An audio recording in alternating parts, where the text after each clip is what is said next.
Let's get to some more calls here. I do want to go to Joe in Corning, New York. Joe, can you hear us? Yeah. Can you hear me? Yes, we can hear you. What's up, Joe? Oh, great. Hey, Dan. Great show. I've been watching it for the past few weeks. It's friggin' awesome. Thanks. Dr. Ray, Yeah. you're a legend. I've No followed kidding. you for the past few years.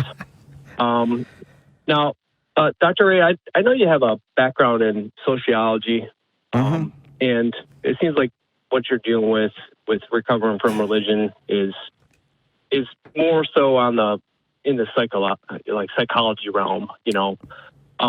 I'm a psychologist with a degree in sociology. That's where I'm at.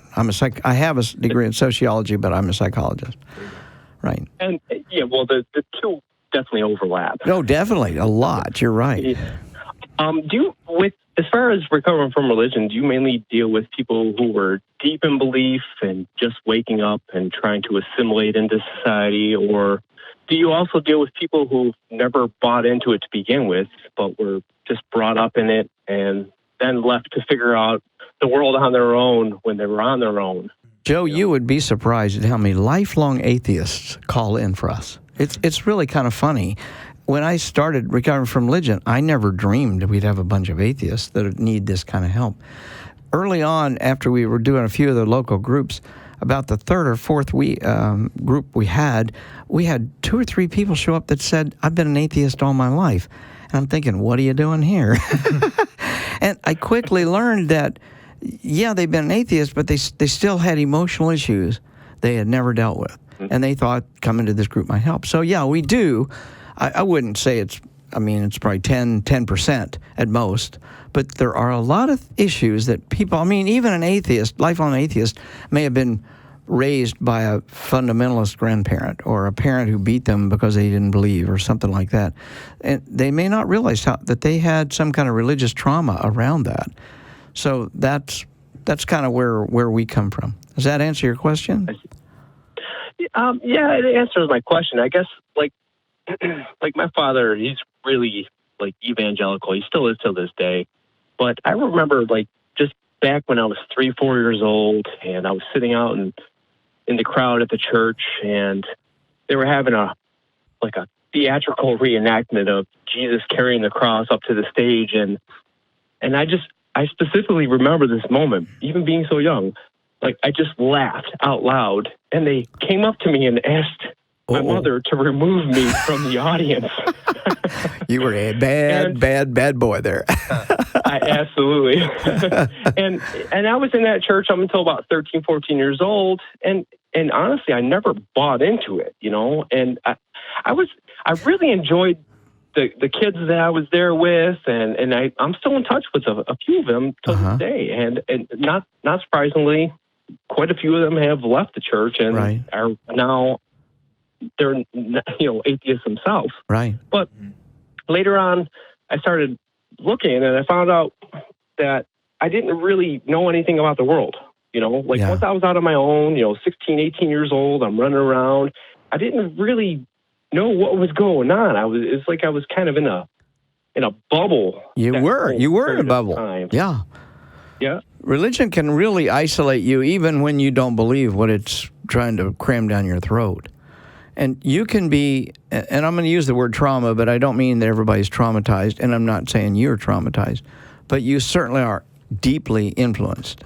And if you think about it this way, when you were 5 years old in that evangelical home, you were learning the language of English, or you were learning the customs of this culture, and you were observing the culture around you, and you were learning the religion too.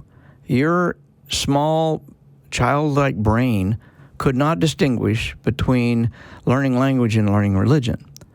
And it works like this, that when you're, let's go back 10,000 years and you're living in the savannas somewhere and the lions eat people occasionally, and your parents say, don't go over in the bush because there's lions that can kill you. As a child, if you learn that lesson and if you listen to your parents, you're much more likely to survive. But what if those same parents say, don't go over into that other bush because there's demons that live over there? Your 5-year-old brain still cannot distinguish that. the demons are just as dangerous as the lions are to your childhood brain. Well, even if you always doubted there were demons over there, you still got infected. And I mean literally infected with that idea. And you may still, so what you're telling me, I'm hearing you say, Joe, is that you brought some of that childhood training into your world, and you found out that the demon part of the world doesn't work, but you kind of suspected that all the way.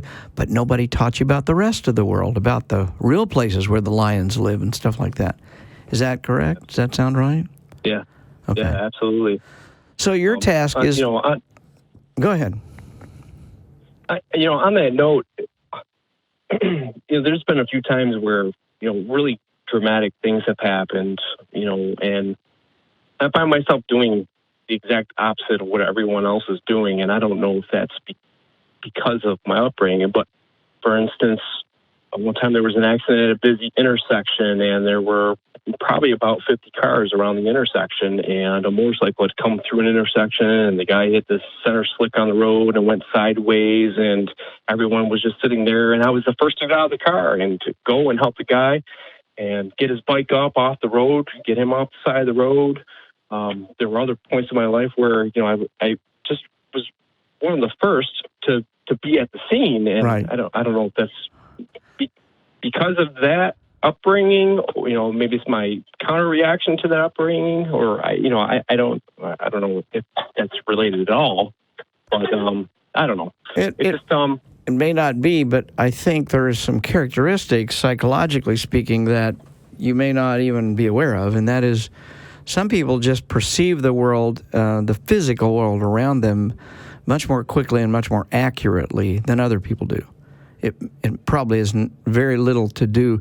I mean, just like I'm sure you know people who are really mechanically inclined, and they can kind of look at a car and listen to a car and say, yeah, I think it needs a new ring job. And I'm sitting there, if it's me, I'm sitting there thinking, how the hell do you know that? And they're right. My dad was one of those people. So what I'm telling you is you probably, just what you told me, a couple examples like that, tell me you're probably very quick at assessing the environment. Whereas those other 50 cars had people in them that may have been really good at mathematics, but they weren't very good at assessing the environment in the same way you were. So you reacted. You reacted in a way that was optimal, much better than probably other people did.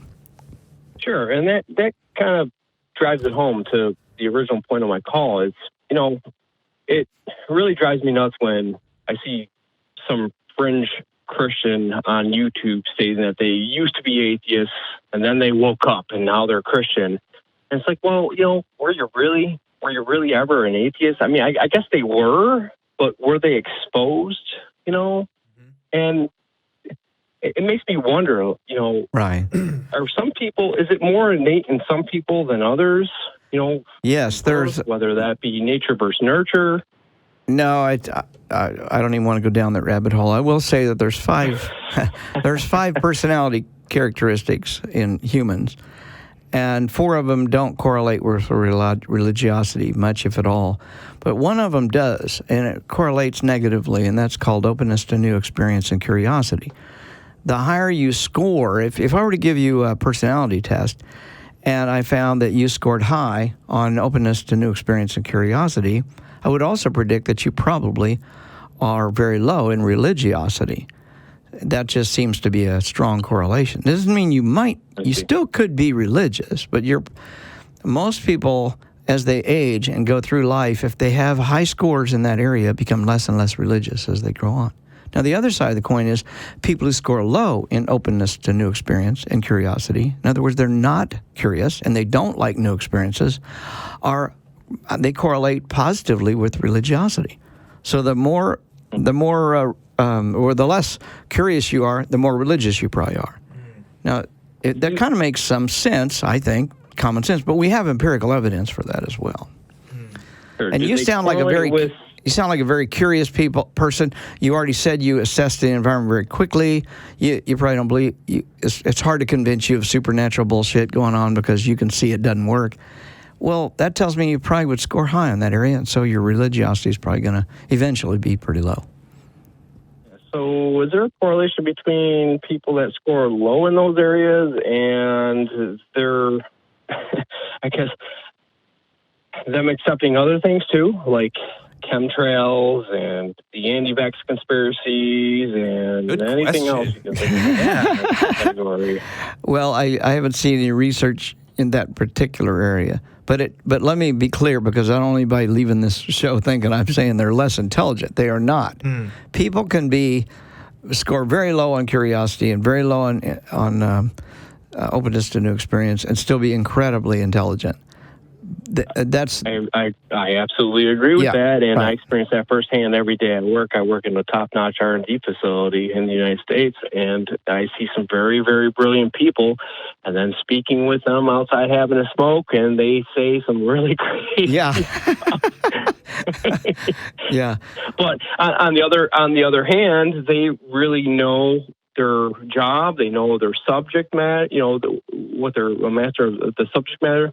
And it baffles me. So they have these little pockets that they like store these strange and wild beliefs in, and then they go to those pockets. It seems like, and I don't know. Well, those would be the things you're talking about, and I'm not an expert in this area, and I'm not going to say I've seen much research on it, but there's I think a little evidence that people who are really into conspiracy theories and that sort of stuff probably have some other kind of personality characteristics that seem to push them in that direction. But I'm not going to say I know much more than what I just said. Sure. And little personality characteristics can nudge you in one way or another, and over a lifetime that can be a pretty big effect. Sure. If you will. And I would also, just to add to that, just from doing this show and just from talking to people in general, people come up with all kinds of ideas, sometimes just all on their own or just from these kind of personal experiences. And they're not publishing books about this. They're not creating organizations about this. They're just kind of coming to these kinds of beliefs. And no one's really asked them about it, so they never really questioned it. Yeah, I think that's a part of it, too. I think we're seeing a lot of the crazier kind of stuff now because of the internet and because people do have a lot of these platforms to kind of publish this kind of stuff. But until someone really asks you kind of the hard questions, or even like Darrel was saying, if you're not open to a lot of these kind of newer experiences to seek out information that might prove you wrong, then you might be kind of stuck in these kinds of beliefs, and people hold on to this stuff for a pretty long time sometimes too. So Nicola, and one thing I've noticed is that some of the people that have these like strange and quirky beliefs, they tend to flock together with other people that seem vulnerable to believing in those things as well. Sure. Well, people find common. You got people who have all sorts of things in common. So that's New Age stuff is always in the same section at the Barnes and Noble, right? Like they're all kind of next to each other. Right. So I will say this. Listen, guys, don't hold you up too much longer. I'll let you go. I got to get off the phone here. Dr. Ray, it was great talking to you. You too. Dan, keep doing your thing. Thanks, Joe. Calling in, Joe. Yep. Appreciate you, man. Guys. You have a good day. I just want to say, and maybe Joe has too, that really, really intelligent people can get off on some crazy tangents. Nikola Tesla, we wouldn't be talking here today if it wasn't for him and his inventions. And yet, towards the end of his life, he kind of went off the deep end in some areas. Isaac Newton, right? Oh, yeah, he was much more invented calculus, but spent most of his time trying to do alchemy, right? It's just, but that was a more realistic goal for him at the time than it is now, maybe. I don't know. Because I think we're always afraid to offend people when we have these conversations by the implication that they're not as intelligent as us or something, because a lot of us have come to getting to where I was at is hard work, as far as I had to do a lot of research. I had to figure a lot of stuff out. And whereas in religious beliefs sometimes, and not all the time, but for a lot of people, it's something they grew up with. Right. It's not something that they had to put a lot of effort into necessarily. It's just the culture around them kind of gave them that. Right. There was so much stuff I wanted to add from that call, but just really good questions to ask as far as when we're talking about propensity for beliefs. And that's something that we talk about a lot here on this show. Like why people believe what they do is really fascinating to me. And you always get, there's commonalities, but especially with kind of the quirks, what we're talking about, just kind of the strange stuff. It's a mix of personal experiences and intuition and just human imagination that can get you to all kinds of places. Well, I wouldn't underestimate it. I don't know how much you talk about it, but the personalities push people, nudge people, if you will, in one direction or another.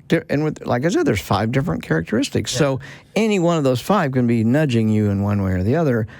And if you really get pushed hard or inherit a really strong aspect of like being extroverted, or for example, you could end up, being a politician because you're an introvert. Yeah. Well, most people don't want to be politicians. In fact, if you think about it, politicians are on the extreme edge of some personality characteristic. Sure. Maybe narcissism too, as we might. I've seen some stuff that kind of agrees with you there, but really interesting how I get. Personalities just kind of play into beliefs too, and that's not something we always take into account. Right.